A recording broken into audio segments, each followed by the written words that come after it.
양도세 유예 기간이잖아요. 네네네. 그 일이 네네. 풀려버리면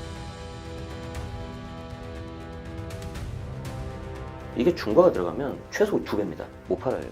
그럼 어떻게 봐요? 시장을 이기는 정책은 없다 아니? 근데 이제 예상되는 게 두 가지가 있습니다. 1주택자들도 조심해야 되는 게 첫 번째가 뭐냐면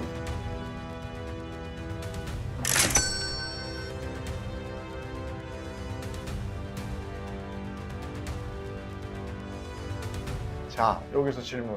네네. 대통령께서 강력한 의지를 보여줬어요. 네네. 그렇죠? 네네. 근데 일단은 세금만 보면 네. 그 공약대로 세금은 안 건드리는 거다 이거예요. 왜냐하면 그 원래대로 가는 거지. 네네. 지금은 이거를 좀 유예해 준 건데 네네. 이거 유예를 더 이상 유예하지 않겠다는 거잖아요. 네네. 그러니까 세금을 건든 건 아니다 이렇게 얘기하는 냉정히 말하면 틀린 말은 아닙니다. 거예요. 그래서 이제 우리가 이제 조금 배경 설명을 드리자면은 다주택자 양도세 중과가 시행이 된 상태에서 이 시행되는 거를 단 언제까지는 시행 안 한다라고 이제 소득세법 시행령으로 개정을 해놨어요. 네.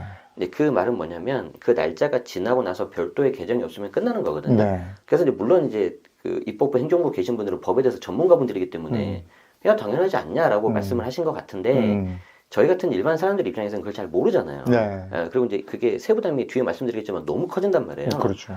그렇기 때문에 조금 더 친절하게 좀 말씀을 해주셨으면 더 좋지 않았을까. 근데 정책을 이기는 그 시장은 없다? 시장을 이기는 정책은 없다 아니? 이게 뭐가 네네네. 맞는 거예요?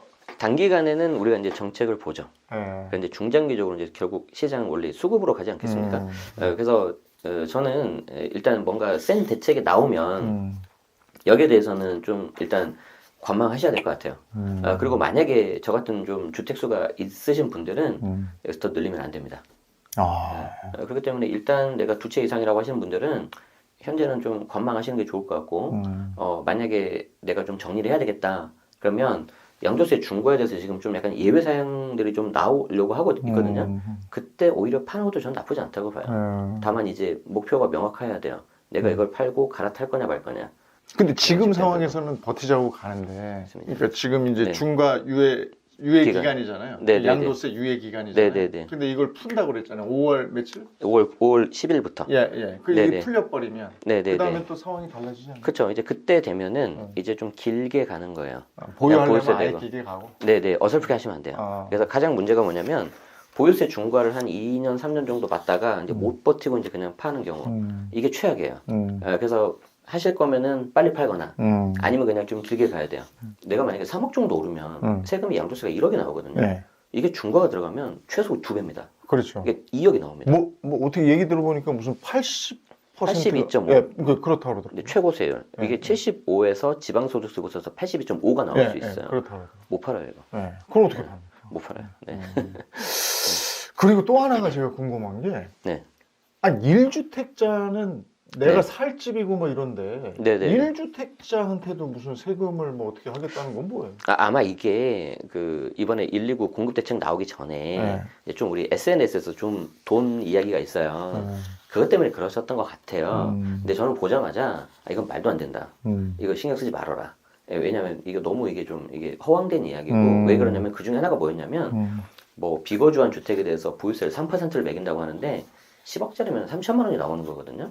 그렇게는 안 됩니다. 너무 과합니다. 그래서 그래 내 집 한 채인데 그걸 가지고. 그럼요. 그래서 이제 국토부에서도 뭐 이런 거에 대해서 너무 한 사람 경찰 수사 의뢰하겠다 했는데 너무 그런 거 믿지 마시고 지금은 일단 좀 정부 보도자료 나온 기준으로 좀 일관성 있게 좀 보시는 게 좋을 것 같고 마찬가지로 정부 관계자분들도 이게 좀 말이 왔다 갔다 하시면은 국민들이 힘들어요. 그러니까 하나로 내줘야 되는데 근데 이제 예상되는 게 두 가지가 있습니다. 1주택자들도 조심해야 되는 게 첫 번째가 뭐냐면 보유세가 좀 올라갈 거예요. 우리가 이제 보유세를 건드리는 거는 4가지 요소가 있는데 첫 번째는 공시가격, 그리고 두 번째가 이제 공정시장 가액 비율, 그리고 이제 세 번째가 공제금액하고 네 번째가 세율인데 첫 번째 공시가격은 보통 시세율 70% 정도 하거든요. 그러니까 우리 집이 10억이면 한 7억 정도 된단 말이에요. 근데 문제는 뭐냐면 이 10억짜리 집이 한 작년 서울 같은 경우에는 11억, 12억 다 올랐어요. 그러면 벌써 20%가 올랐으니까 얘가 공시가격이 20% 오르겠죠. 보유세 20% 무조건 오르죠. 그렇죠, 오르죠. 자, 그럼 이것만 해도 보유세가 오르죠. 두 번째가 공정시장 가액 비율인데 이게 60에서 100 레인지를 두고 조절을 한단 말이에요. 근데 과거 윤석열 정부에서 이걸 최저치 60으로 놔뒀거든요. 네. 근데 보통 이거 80에 두고 왔다 갔다 해요. 네. 근데 저는 작년에 이걸 80으로 올릴 줄 알았어요. 네. 안 올리시더라고요. 올해 올릴 가능성이 높아요. 네. 그렇게. 그럼 이거 올리면 두 가지가 되니까 벌써 보유세 올라가겠죠. 음. 그러면 1주택자이신 분들은 내가 주택이 하나만 있다 하더라도 보유세가 좀 올라갈 거다. 그리고 이제 두 번째가 뭐냐면 1주택자이신 분들은 보통 비과세가 되는데 집값이 워낙 비싸졌잖아요.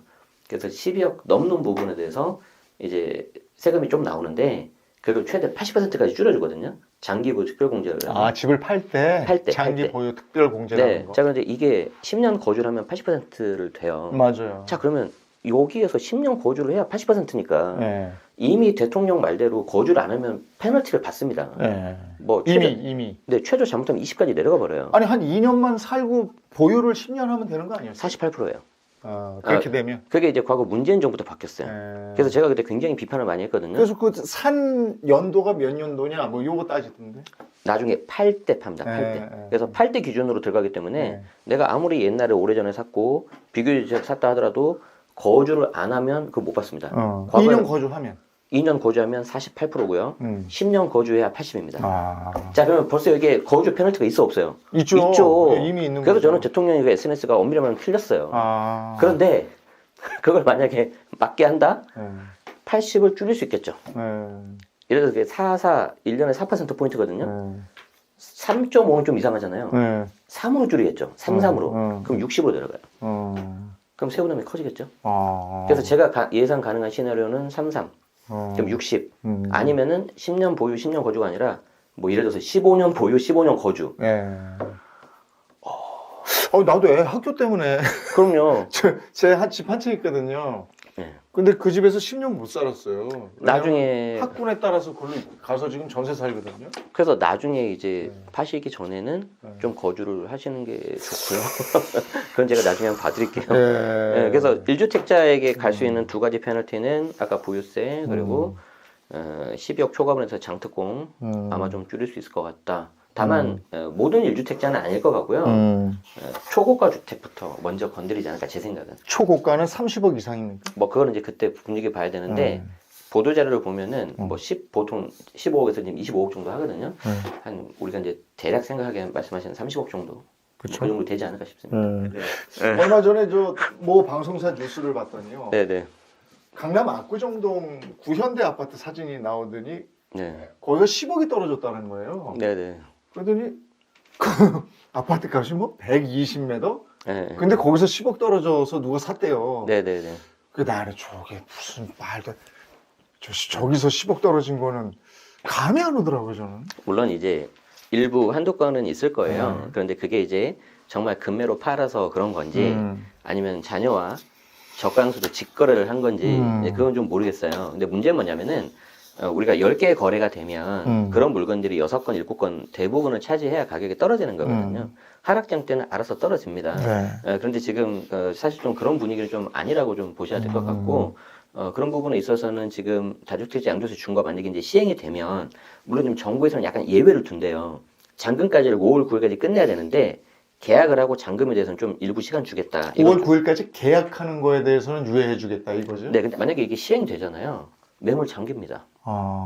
오히려 잠긴다. 잠기죠. 그리고 이제 중간에 이제 보유세 등으로 인해서 어쩔 수 없이 파는 사람들이 나오는데 이거는 이미 과거 문재인 정부에서 해봤어요. 이 사람들이 어떤 느낌으로 팔 것 같아요? 내가 보유세를 갑자기 1,000만 원 내던 게 3,000, 4,000 내고 그다음에 팔아요. 그리고 양도세를 꽤 많이 내야 돼요. 2배를 내야 돼요. 5억 내는 거에 10억을 내야 돼요. 맞아요. 그럼 어떤 느낌으로 팔 것 같아요? 거의 뺏기는 느낌이죠. 그러니까 이런 느낌이겠죠. 그래 나는 세금 많이 맞았으니까 너라도 맞지 말아서 매수자 좀 싸게 살아서 싸게 내놓을 것 같아요? 아니죠. 절대 안 그래요. 더 절대 안 받죠. 네, 그래서 사람 심리가 그래요. 그럼 더 받지. 그래서 내가 손해보는 만큼 이래서- 보상받고 싶은 거죠. 맞아요. 그래서 예를 들어서 호가가 30억인데 그냥 한번 1, 2억 정도 더 올려보는 거예요. 그냥 한번 해보기나 하라고. 그리고 덥석 물잖아요. 그럼 걔가 시세가 됩니다. 그게 사람들 심리가 그렇게 되는 거예요. 그러면 이제 이렇게 안 팔고요. 네. 다주택자들 증여 얘기 많이 하던데 네네. 증여는 그러면 어떤 분은 또 그래요. 그동안에 이런 사람들은 증여를 다 했다. 맞아요. 근데 맞아요. 지금 뭐 굳이 증여냐 뭐 이런 얘기 하던데 그건 뭐예요? 사실 말씀하신 게 맞아요. 과거 작년도 7월달 그리고 11월달에 서울 증여 건수가 엄청 올라갔습니다. 그래서 이제 저는 약간 이렇게 말씀드리고 싶어요. 사실 이 다주택자 양도세 중과가 시행이 되면 일부 금매가 나오긴 할 건데 생각한 것만큼 안 나올 수 있습니다. 왜 그러냐면 팔 사람 다 팔았고요. 증여할 사람 다 증여했습니다. 그리고 이제 저 같은 경우도 이제 주택임대사업자를 하고 있지만 제가 이제 올해 이제 다 말소가 되거든요. 전 다시 안 할 겁니다. 저도 다 정리할 겁니다. 그래서 저도 이제 모르겠습니다. 왜냐하면 뭐 좋은 소리는 저는 기대도 안 해요. 그런데 뭐 오히려 뭐 이상한 소리만 듣고요. 그냥 별로. 그런데 대부분 분위기가 이렇기 때문에 여기서 이제 잘 봐야 되는 게 뭐냐면 매물 안 나오죠. 그런데 전월세 공급하는 다주택자가 없어지죠. 민간에서 80% 공급하잖아요, 전월세를. 그러면 전월세 가격 어떻게 될 것 같으세요? 오르죠. 꽤 오르겠죠. 그러면 이제 매매가, 임대차 가격 동반 상승 갈 수 있습니다. 그래서 정부에서 가장 지금 조심해야 되는 게 뭐냐면 임대차 가격 오르는 거예요. 맞아요. 매매 가격 오르면 사실 그냥 그래 저건 너무 비싸니까 난 그냥 포기할래 이럴 수 있는데 내가 지금 살고 있는 전세 가격이 너무 올라 버리잖아요. 민심 굉장히 안 좋을 거예요. 그럼.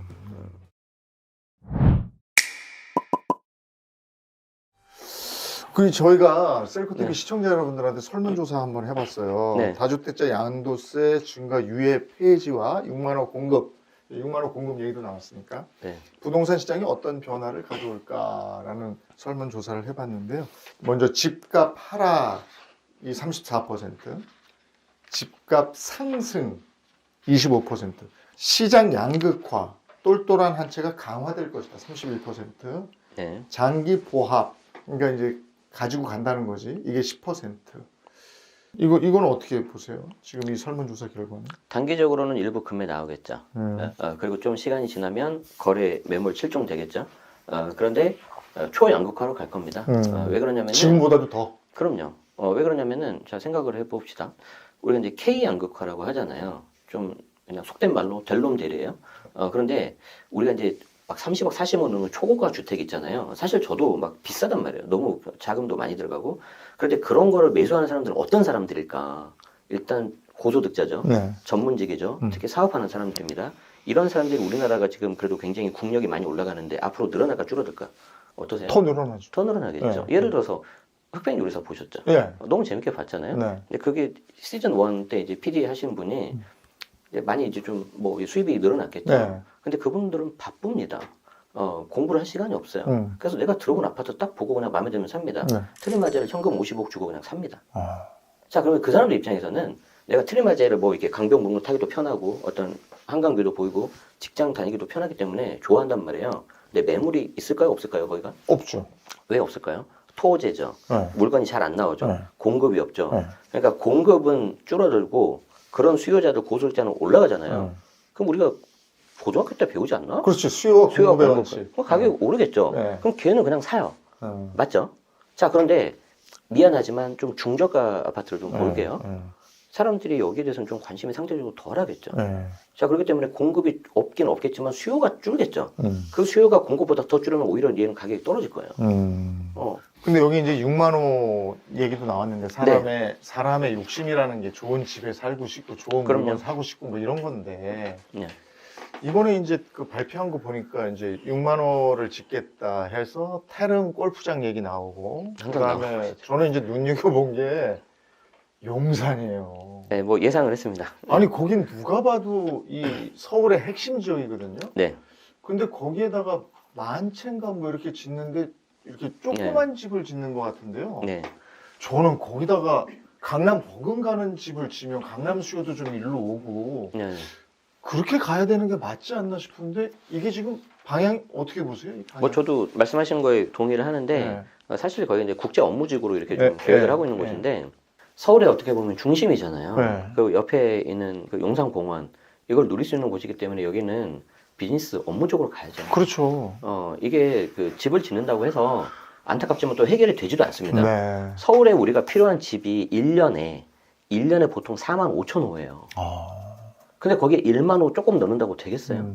그러니까 오히려 효과도 별로 없고 오히려 도시 경쟁력만 낮추는 그런 아주 악순환이 될 거라고 저는 생각을 해서 아예 멋있는 집을 줘가지고 좀 비싸게 해서 강남 수요도 좀 이쪽으로 오게 하고 그래서 차라리 그 사람한테 세금을 많이 걷는 게 나아요. 세금 걷어서 딴 거 좋은 일에 쓰면 좋지 않을까 싶은데 우리가 담세 능력이라고 하잖아요. 그 다음에 그 남양동인가 거기에도 그 캠프 무슨 캠프 그 자리 좋잖아요.